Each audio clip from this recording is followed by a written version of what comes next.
Hello जय गुरुदेव। अब अपन कुछ दूसरे मेथड की बात करें। दूसरे मेथड मतलब जो अकॉर्डिंग टू द लिस्ट के अकॉर्डिंग रिफ्लेक्स मेथड और लेज़र मेथड और रेडार, ये एक्चुअली में ये सब लगभग एक जैसे ही मेथड है।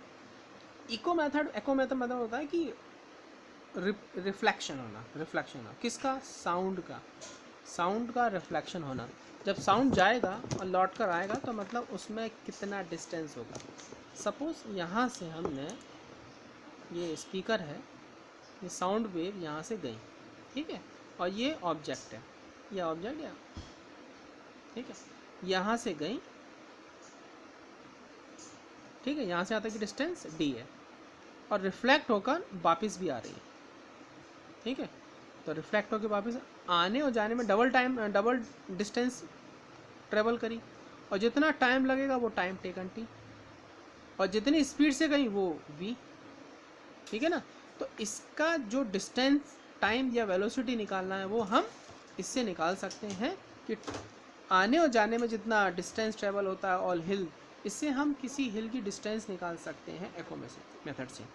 तो ये सिंपल है, distance equal to velocity upon time, distance equal to velocity upon time, and formula ये बन जाता है distance equal to velocity into time.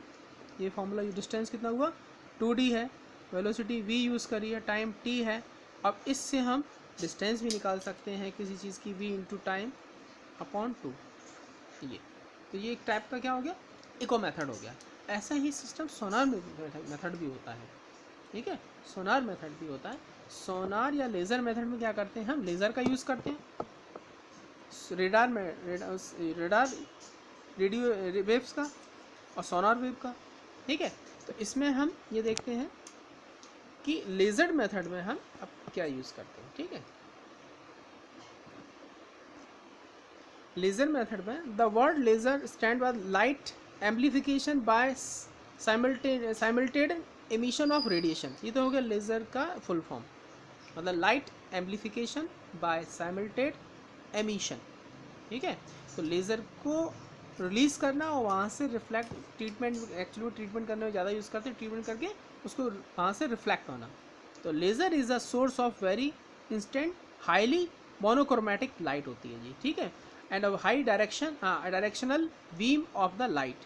और इसके लिए भी फॉर्मूला यूज़ करते हैं, वो S इक्वल टू बस C इंटू वी की प्लेस पे C आ जाता है, C into T upon 2। Same formula use होता है लेज़र के लिए भी, रेडार के लिए भी यूज़ होता है। बस इसका radio detection and ranging, radar का जो फॉर्मूला होता है radio detection and ranging. A radar can be use by the measure on the accuracy of distance of the near by planet, इसका यहाँ यूज़ करते हैं, ठीक है। फॉर्मूला सेम यूज़ होता है, S equal to C into T upon 2, क्योंकि formation वही है। इको मेथड में से रिफ्लेक्शन पे ही काम करते हैं। C स्पीड ऑफ लाइट या speed of radio active waves को डिपेंड करते हैं। सोनार 9th में भी स्टडी किया आपने। सोनार का जो फुल फॉर्म होता है वो है अपना, the word sonar system is sound system, मतलब sound navigation and ranging of a sonar system. इसमें क्या होता है, सिस्टम क्या करना, सोनार में हमने अपने 9th में भी देखा होगा कि शिप होता है, इनकी सोनार सिस्टम लगा रहता है, वो रॉक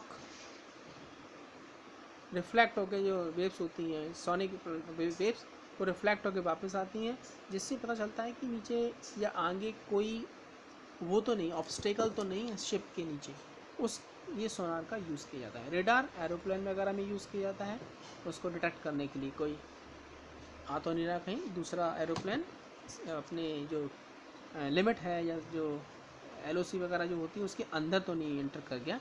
फॉर्मूला वही सेम यूज होता है, S equal to V into T upon 2।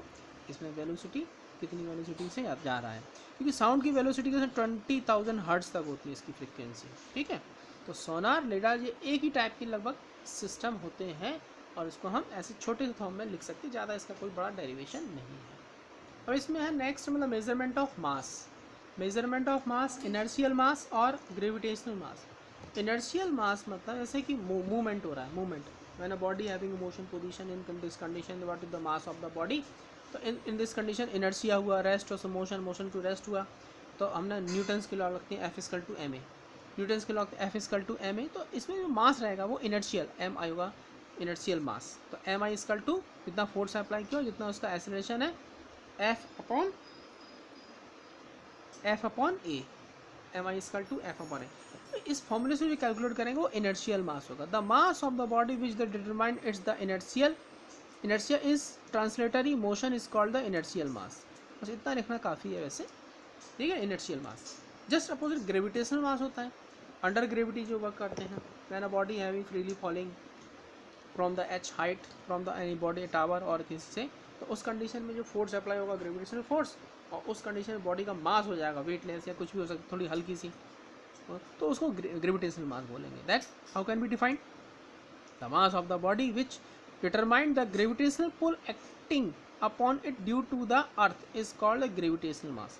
यहाँ तक हम लिख सकते हैं इसको। और फॉर्मूला रहेगा F equal to G M M upon R square, जो आपने 10th में शायद निकाला हो, 9th में। और एम, कैपिटल एम एक्चुअली में जो है वो अर्थ का मास, कैपिटल जी ग्रेविटेशन की वैल्यू, स्मॉल जी है वो बॉडी का मास होता है, that is gravitational mass value M G equal to F R square upon G M. तो इससे जो कैलकुलेट करेंगे वो ग्रेविटेशनल मास आएगा। आप मेजरमेंट ऑफ इनर्शियल मास को आप उससे भी देख सकते हैं, ये एनसीईआरटी में भी जो एक एक्सपेरिमेंटल यूज़ करते हैं इसका, वो इस टाइप का, ये इस टाइप का यूज़ करते हैं, जिसमें ये जो यहाँ से एक इंस्ट्रूमेंट होता है जिसको स्ट्रैप करने के लिए, ट्रैप करने की मेजरमेंट ऑफ मास, इसमें हम इस मेथड से भी हम इनर्शियल मास निकाल सकते हैं। इस मेथड आप एक बार रीड कर लेंगे तो ज़्यादा अच्छा रहेगा। जो यूज़ होता है time is vibration of time, जो टाइम होता है वाइब्रेशन का is directly proportional to the square root of mass of the body या पेपर जो भी है। तो टी इसको रिमूव किया तो T square is proportional to M. ऐसे ही दोनों अलग अलग स्टेप दोनों पेपर या कि दोनों बॉडी के लिए ले लिए, तो m1 m2 डिवाइड कर दिया,